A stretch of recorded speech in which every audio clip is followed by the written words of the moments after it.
ഞാൻ കേട്ടു, ഒരുപാട് സംഭവങ്ങൾ കേട്ടു. നയനപ്പം ജനിച്ച അന്ന് മുതൽ അധികം സംസാരിക്കാറില്ല അല്ലെ?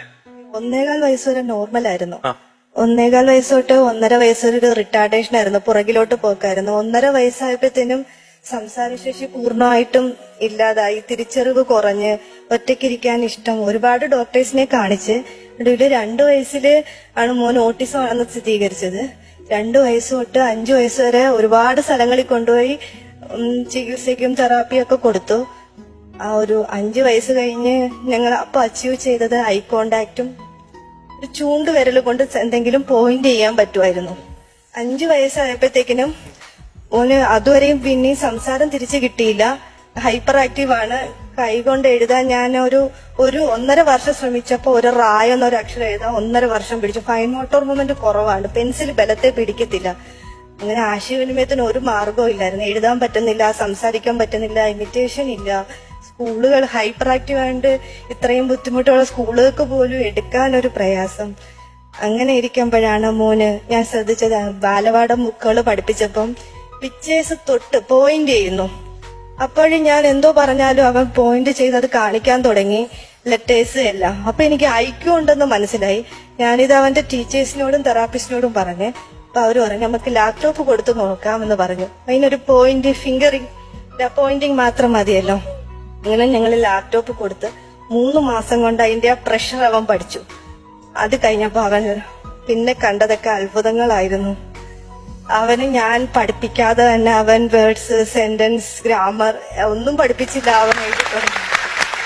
ആ ഇലക്ട്രോണിക് മീഡിയത്തിലൂടെ ഇന്നിപ്പോ എത്ര ഭാഷ ടൈപ്പ് ചെയ്യും? 14 ഭാഷകൾ ഇതുവരെ ടെസ്റ്റ് ചെയ്ത് നോക്കി.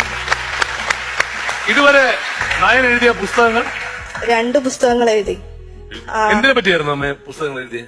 അവന് ഇങ്ങനെ പുസ്തകം എഴുതാൻ ഒരു സാഹചര്യം വന്നെന്ന് വെച്ചാൽ ഇങ്ങനെ ഓരോന്നിങ്ങനെ സെന്റൻസ് ഒക്കെ എഴുതി തുടങ്ങി. അപ്പോഴേക്കും എനിക്കിത് എന്തോ നടക്കുന്നത്, എങ്ങനെ ഇത് പഠിച്ചെന്നൊന്നും അറിയില്ലായിരുന്നു. അപ്പൊ ഒരു ഓട്ടിസം ഡേക്ക് അന്ന് അവന് 6 വയസ്സേ ഉള്ളൂ. മോൻ എന്തെങ്കിലും ചെയ്യാൻ പറ്റുമോ എന്ന് ചോദിച്ചു അവന്റെ തെറാപ്പിസ്റ്റ്. അപ്പൊ അവൻ പോയം എഴുതി. അപ്പൊ ഞാൻ നിനക്ക് പോയൊക്കെ എഴുതാ അറിയോ 6 വയസ്സില്? അങ്ങനെ അവൻ 6 വയസ്സിൽ ഇംഗ്ലീഷിൽ ആദ്യത്തെ കവിത എഴുതി. അത് കഴിഞ്ഞിട്ട് പിന്നെ അവൻ പല കവിതകൾ എഴുതി, കഥകൾ എഴുതി. അപ്പൊ ഞാൻ എന്റെ തെറാപ്പിസ്റ്റ് പറഞ്ഞ് ഓട്ടിസ്റ്റിക് കുട്ടികള് ചില കാര്യങ്ങളില് എക്സൽ ചെയ്യും, അപ്പൊ ഇവന്റെ മേഖല ഏതാണെന്നൊന്ന് ചോദിക്കാൻ പറഞ്ഞു. അപ്പൊ അവൻ എഴുതി വെച്ച് poem, story, report, script, short film, philosophy, universal truth, അങ്ങനെ ഒരു 11 കൂട്ടത്തിൽ കൂടുതൽ എഴുതി. ഈ പറഞ്ഞ കാര്യങ്ങൾ ഓരോന്നോരോന്നായി അവൻ ചെയ്യാൻ തുടങ്ങി.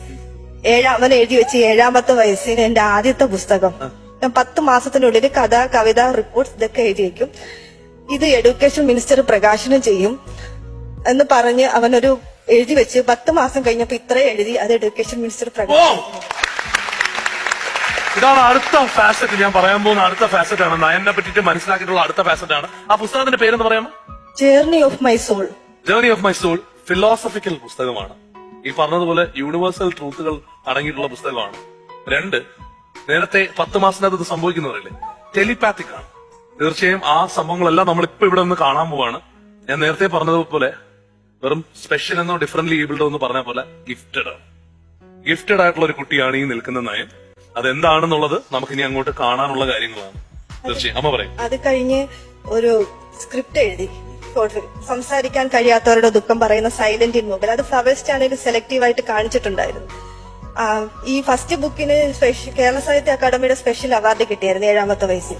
അത് കഴിഞ്ഞ് പുസ്തകം ഒന്ന് തരാം. അത് കഴിഞ്ഞ് 8ാമത്തെ ബുക്ക് കാണിക്കാം. ഇത് നയൻ ഐപാഡില് ലാപ്ടോപ്പിൽ ടൈപ്പ് ചെയ്ത് ഉണ്ടാക്കിയ ഒന്നാണ്. അതിനകത്ത് വന്നിട്ടുള്ള സംഭവം ഞാൻ ചുമ്മാ ഒരു പോയം വായിക്കാം. അതിനകത്ത് God my home far from heaven, I did not go to God divine, close to God no true, heaven come to near, soul go to God heart. അക്ഷരം പറയാൻ പറ്റാത്ത, ഭാഷകൾ പഠിക്കാതെ പുള്ളിയുടെ ഉള്ളിൽ തോന്നിയ സംഭവങ്ങൾ എഴുതിയതാണ് ഈ കാണുന്നത്. അതും വെറുതെ ടൈപ്പ് ചെയ്തിട്ട്. ഞാൻ പറഞ്ഞത് ദൈവം വർക്ക് ചെയ്യുന്നത് വളരെ മിസ്റ്റീരിയസ് ആയിട്ടുള്ള രീതികളിലാണ്. അതിലൊന്നാണ് നമ്മൾ ഈ കാണുന്നത്. അടുത്ത ഒന്ന് ടു ഫൈൻഡ് യൂണിവേഴ്സ്. ഇത് ഞാൻ എഴുതിയ 2ാമത്തെ പുസ്തകം അല്ലേ? ലോകത്തിന്റെ നന്മയ്ക്ക് എന്ന് പറഞ്ഞ് അവന്റെ ചില വീക്ഷണങ്ങളാണ് ഇതിൽ പറയുന്നത്. ഇതിനകത്ത് 6 ഭാഗങ്ങളുണ്ട്. ഇതിനകത്ത് കുറച്ച് ഫിലോസഫിക്കൽ ആയിട്ടുള്ള സാധനങ്ങൾ, ചിലതൊക്കെ നമ്മുടെ തലയുടെ മുകളിൽ കൂടെ പോകുന്ന സാധനങ്ങളാണ്. നമുക്ക് ഒരു ഐഡിയയും കിട്ടില്ല. പക്ഷെ എന്നാലും ഒരു ഇത് പറയാം. How would you describe the state of a person who has attained God realisation? ഒരൊറ്റ ലൈനാണ് എഴുതിയിരിക്കുന്നത്. Blessed soul and mind. What is your opinion about religion? കേട്ടോ, religion describes our sanskriti, yearn from family and divine books. Due to different religion, we grasp God in different names, identity and thoughts. ഇതാണ് അവന്റെ concept of religion. പഠിച്ചു വന്നതും വീട്ടിൽ നിന്ന് പറഞ്ഞു തന്നതും പുസ്തകങ്ങളിൽ നിന്നും വായിച്ചതുമാണ് റിലീജിയൻ. ആ ടാബ് ഒന്ന് എടുത്താലോ നമുക്ക് ഇവിടെ ഒന്ന് എല്ലാവർക്കും ഒന്ന് കാണാനായിട്ട്? അപ്പൊ ഈ പുസ്തകങ്ങൾ നമ്മൾ കണ്ടു, നമ്മൾ ഓൾറെഡി പല കാര്യങ്ങൾ പറഞ്ഞു കേട്ടു. ശരിക്കും നമ്മൾ അത്ഭുതപ്പെടുത്തുന്ന കാര്യങ്ങളാണ് ഇതെല്ലാം. പക്ഷേ ഇനി നമ്മുടെ കൺമുമ്പിൽ നമ്മൾ കാണാൻ പോകുന്ന അത്ഭുതമാണ്. ഞാൻ നേരത്തെ പറഞ്ഞ പോലെ വളരെ ടെലിപാത്തിക് ആണ് നമ്മുടെ നയൻ എന്നുള്ളത് അമ്മ നേരത്തെ പറഞ്ഞു. അമ്മ അത് കണ്ടു.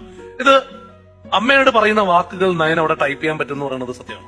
നമ്മൾ വിചാരിക്കുന്ന അനുസരിച്ച് ഇപ്പം എക്സാമ്പിൾ ആയിട്ട് അവൻ കവിത എഴുതുമ്പം അടുത്തത് ഒരു ഇന്നൊരു സബ്ജക്റ്റിൽ, എനിക്ക് കവിത ഒട്ടും അറിയില്ല, ഒരു ടീച്ചർമാര് പറയും ഈ സബ്ജക്റ്റിലൊന്നും അവനോടൊരു കവിത എഴുതാം. നമ്മൾ മനസ്സിൽ ഇന്ന സബ്ജക്റ്റിലായിരുന്നു അടുത്ത കവിതയെങ്കിൽ എന്ന് വിചാരിച്ചാൽ ആ സബ്ജക്റ്റ് ആയിരിക്കും അടുത്ത. ഒരു ചോദ്യം അവനോട് ചോദിക്കണമെങ്കിൽ ഞാൻ മനസ്സിൽ വിചാരിച്ചാൽ അതിനുത്തരം അവിടെ എഴുതും. ഇതാണ് നമുക്കിനി കണ്ട് മനസ്സിലാക്കേണ്ടത്.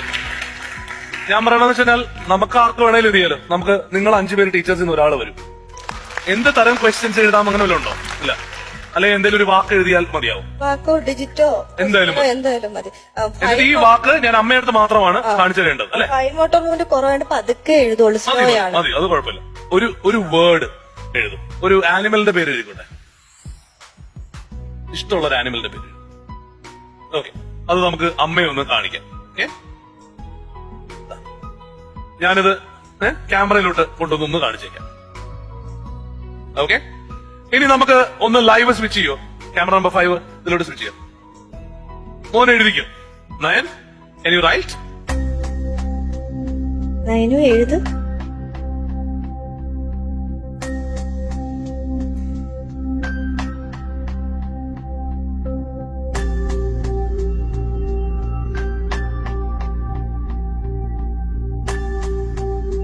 എഴുതിക്കോ.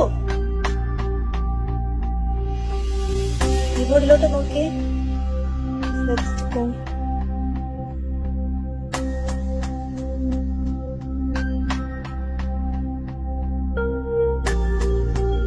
നയനു എഴുതണം. ഇവിടെ നോക്ക്, കീബോർഡിൽ നോക്ക്.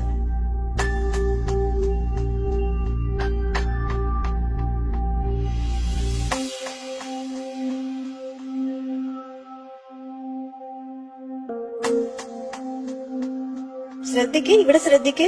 നയനു ശ്രദ്ധിച്ചേ, ഇവിടെ ശ്രദ്ധിച്ചേ. അവൻ തൊട്ടടുത്ത അക്ഷരങ്ങളിലോട്ട് കൈ ശ്രദ്ധിക്കാത്ത കാരണം പോന്നു. വേഗം എഴുതിക്കേ. ഗുഡ് ബോയ് ആണ്, ഗുഡ് ബോയ് ആണ്. എഴുത്. ഇങ്ങനെ ആയിരുന്നോ ഇതായിരുന്നോ? ഓക്കെ ആണല്ലേ? എൻ്റർ അടിക്കും. വലിയ വാക്കാണ് അല്ലേ? Thank you. തീർച്ചയായിട്ടും വരും.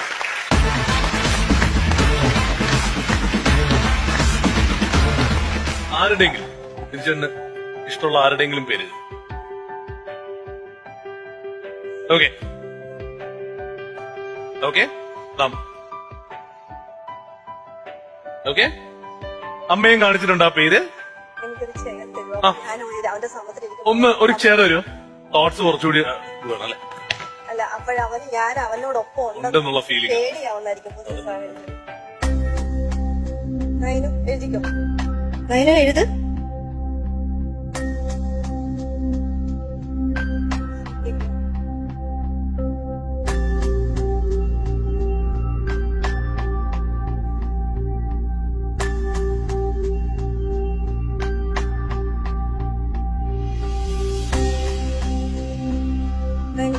നയനു കോൺസെൻട്രേറ്റ് ചെയ്യൂ.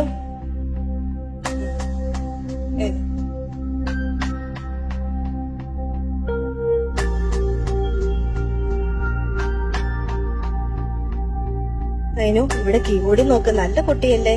എഴുതിക്കേ. എഴുത്.